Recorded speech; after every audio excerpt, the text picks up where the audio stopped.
Hey, Pacific Southwest District. This is Pastor Dominic Rivkin, Mission and Ministry Executive for the district. And our second call is going to be a discussion about Holy Week. And we've received a lot of questions, a lot of inquiries about what different churches, different leaders are doing or considering even for Holy Week.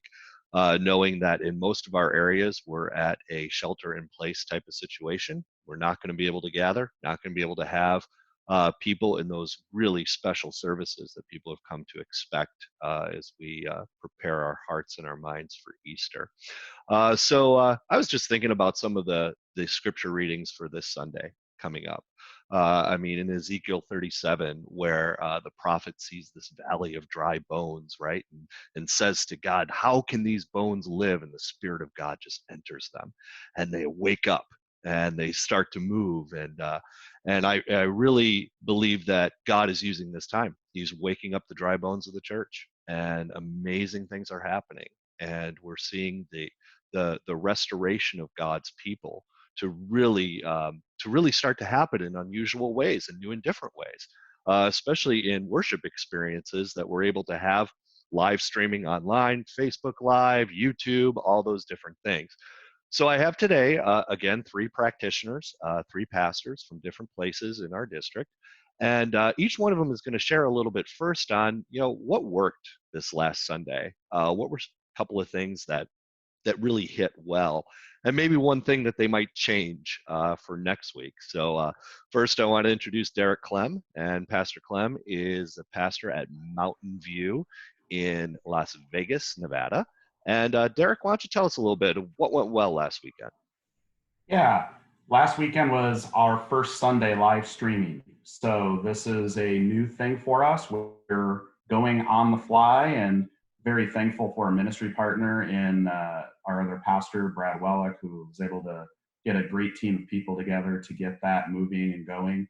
And our big experience and encouragement in this last week was just the number of people who were reached with what God is doing, right? The good news of Jesus Christ that is especially needed in a time like we're going through right now. We easily, if you factor in some kind of an equation of, 2.5 people for every view or eye that's on your feed, we had more people than we would on a normal Sunday morning who are tuning in, paying attention to what we did last Wednesday and then last Sunday as well.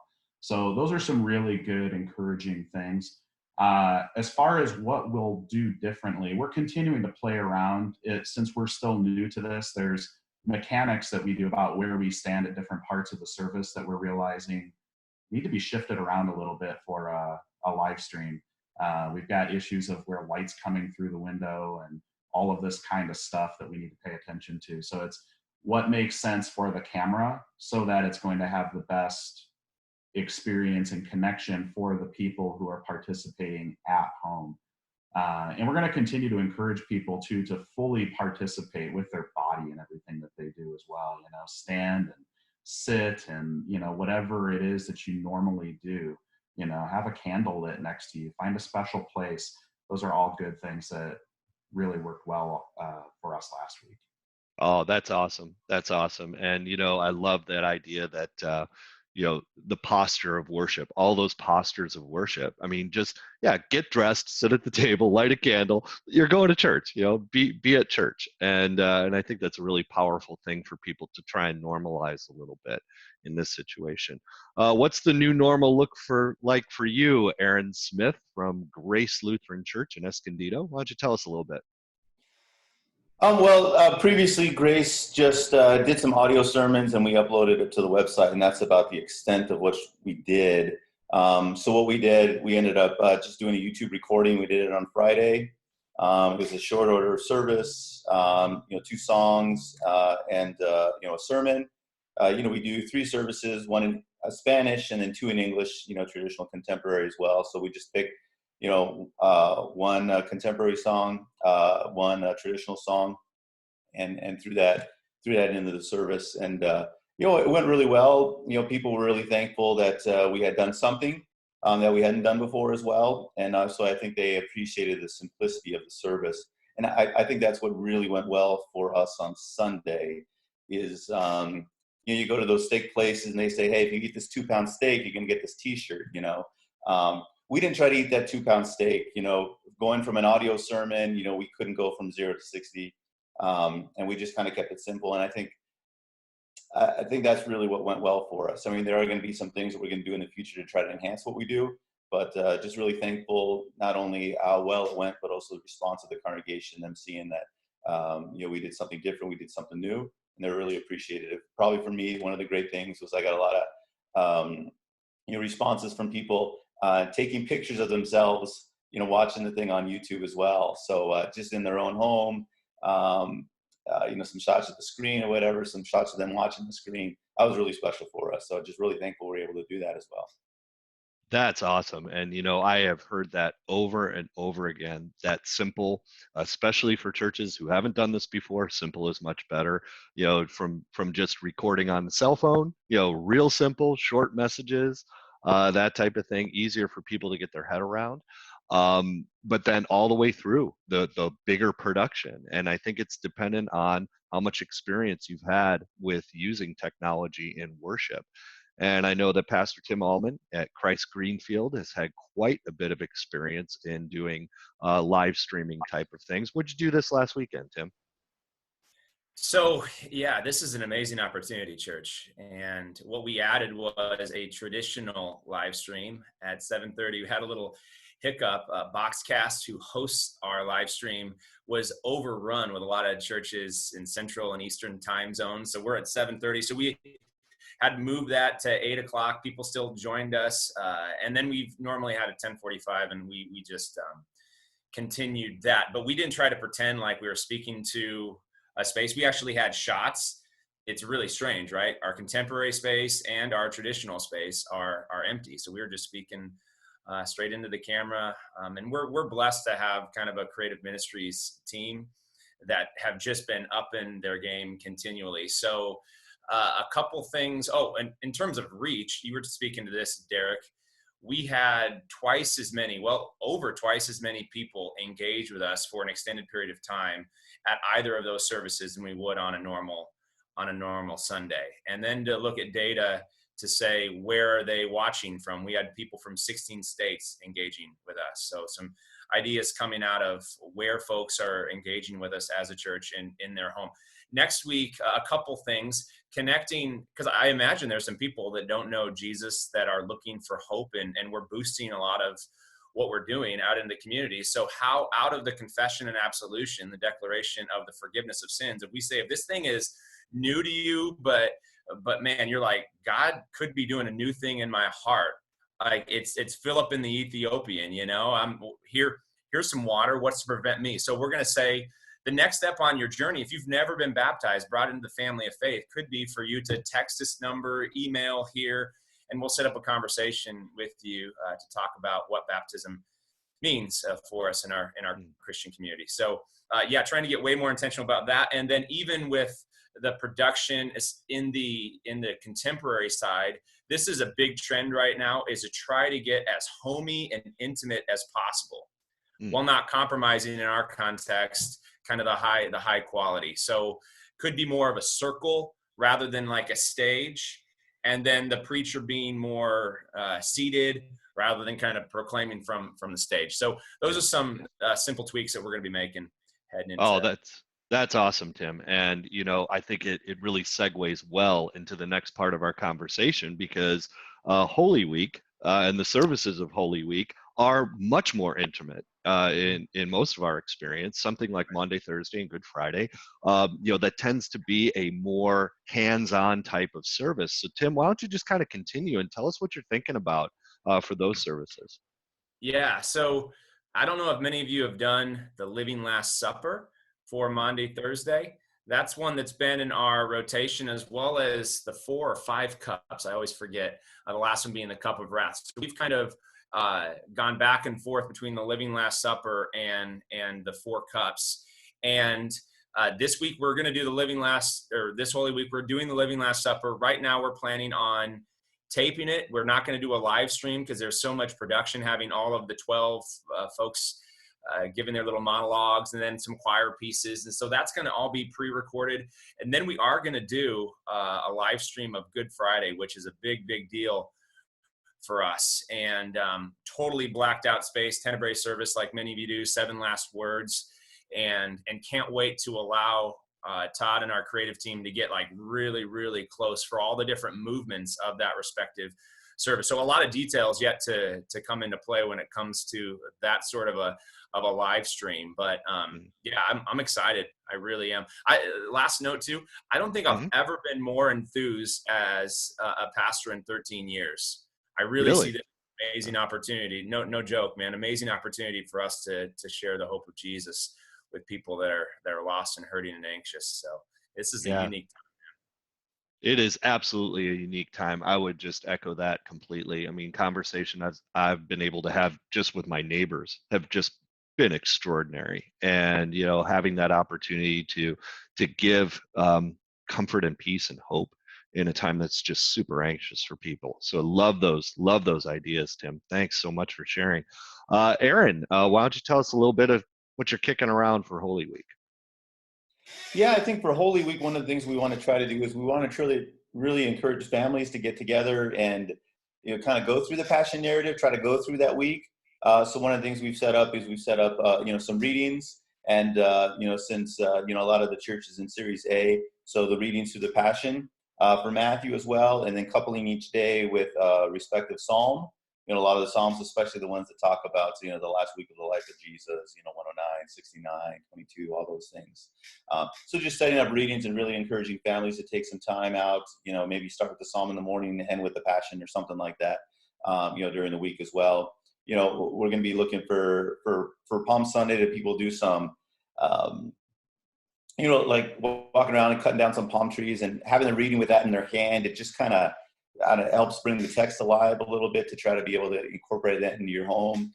I know, you know, my family's a big homeschooling family. We've been doing that for a couple of years as well. And, you know, Bible curriculum is really part of that as well. One of the things we found is that, you know, just having that regular Bible time with each other, you know, some sort of regular devotional life has been great, especially when our family gets thrown off of our routine. You know, let's say we're traveling we got family in Minnesota, we travel sometimes there, and, you know, depending on, you know, what that travel time brings, we can do devotions in the car because we've been doing it. We do it by memory. You know, kids know how to look up Bible passages. So we've been in the car doing devotions as well. I've been at a conference in Houston when my family's here, and we've done devotions, you know, through FaceTime. Just because that's been a normal part of it. So really trying to see Holy Week as a way to say, you can do this stuff in your own regular home.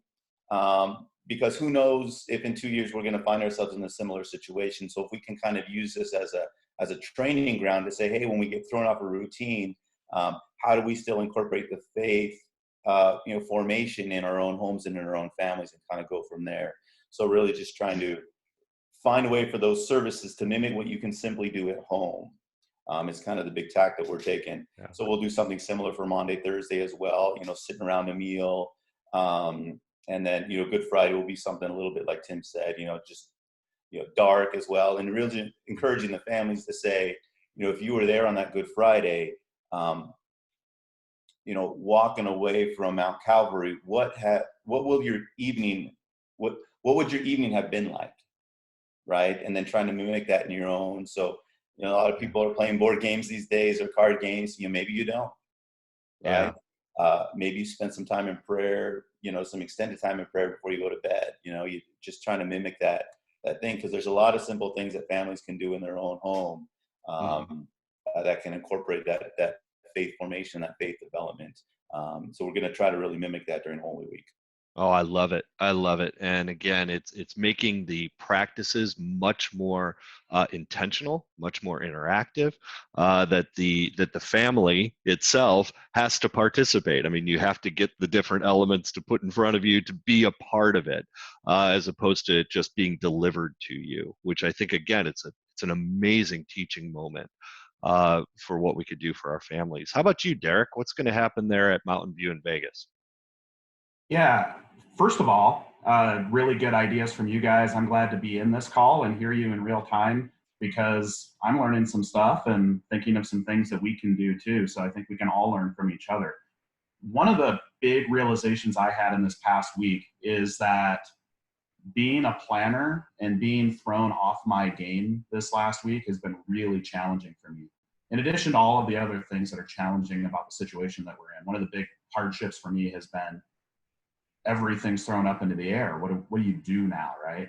And I found a lot of comfort in Jesus' words in Matthew 6, right? And really taking a day-by-day approach on this. So we are having these conversations and talking about what we're going to do, but I'm also very open to the flexibility of saying, I'm going to keep taking more input. I'm going to keep reviewing the lay of the land and revise as needed in the days to come, because what sounds really good for Holy Week today might not be the case in a week or two. So let me start with that, just to say, if you're watching this and you're like, oh man, I don't know what to do, understand you're not alone, and it's okay not to have everything figured out right away today. What we typically do at our church, we have a traditional service, a contemporary service, lots of children, lots of families. So it's interesting thinking of Palm Sunday without all of our kids there and their palm fronds and that. But I love what you said, Aaron, like, hey, go grab a palm frond outside your house. We live in the Southwest, and all of us have palm trees in all 3 of our states. So, that's something that we can do, a way to connect to what's going on that day. A few other things that come to mind. One challenge is considering, what does Maundy, Thursday look like? Maundy, Thursday is very centered around the Lord's Supper. And how do you shift, not so much the emphasis of the day, but on a day when you can't physically gather during the stream for the Lord's Supper, and what does that look like? Those are some interesting challenges to take. I've found over the last couple of weeks that every church is different, and where our church is going to receive the most comfort is in things being predictable and normal to their experience. That's really important to our people at Mountain View. So we're going to do our Maundy, Thursday service a lot like we normally do our Maundy, Thursday service, with several of the traditions intact, the stripping of the altar and all of those things. Our Good Friday service also, that darkness, right, and the lights diminishing at each of the 7 words of the cross, that tenebrae service that we have. Those are important things, I think, to stay consistent so that people are still connecting to what's going on. But then, hey, I'm going to steal some of the stuff you guys are talking about, Yeah. I love what you're talking about there. That's so the purpose of this whole thing is to steal from one another, right? And to really benefit from all of the creativity and the minds that God has given to his church. It's just amazing. And also, I mean, to really look into the traditions of our faith. I mean, quite honestly, we look at something like Holy Week, and if we follow the Passover narrative, even, I mean, those are home-based worship experiences. The Passover is a home-based worship experience, and there are plenty of resources out there on how families can really celebrate in that way and to follow along the same pathway as Jesus did.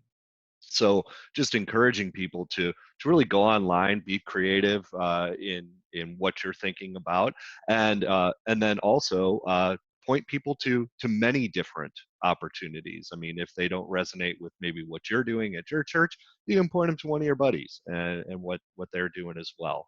Remembering that we are one church, bought with the blood of Christ. And I think that's what's really critical. I love the fact that again, the gospel lesson for this week is Lazarus, is a story of Lazarus being raised from the dead, and those beautiful words that Jesus says in John 11:4, where he says that this illness does not lead to death, but that the glory of God might be shown. Man, what better message than we have? This illness, this COVID-19, it doesn't lead to a death that we know, right? It leads to really the glory of God, and to see God working in his people, in his church, and that he's still on the throne. We have a resurrection God, and he's doing amazing things even through a crisis. So I want to thank you, my brothers, for being here on this call, and I want to thank everybody who's watching, and know that your district is here praying for you and resourcing you. So if you go to the district website, which is psd/ lcms.org. You'll find tons of resources available for you, both for worship and just for really navigating these times within the context of your congregation. So until next time, thanks so much, and we'll talk to you soon.